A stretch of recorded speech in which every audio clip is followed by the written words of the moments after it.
அனைவருக்கும் வணக்கம். அக்டோபர் 16 இன்றைக்கு சர்வதேச உணவு நாள். உலகத்தில் அதிகமான வகை வகையான உணவுகளை தயார் செய்வது இந்தியாதான்.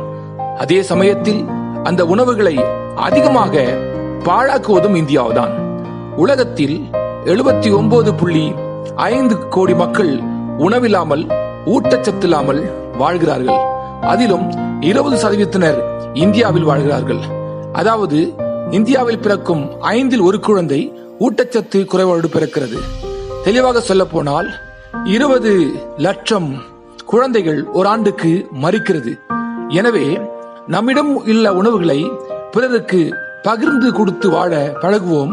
நமக்கும் கூட நல்ல ஆசீர்வாதத்தை பெற்றுக்கொள்வோம். அதாவது கடவுள் சொல்கிறார், உன் ஆகாரத்தை பாதி பங்கிட்டு கொடு என்று. இந்த அருமையான வாக்கினை ஏற்று வாழ்வோம். ஆசீர்வாதமாக கடவுள் நம்மை நடத்துவாராக. நன்றி.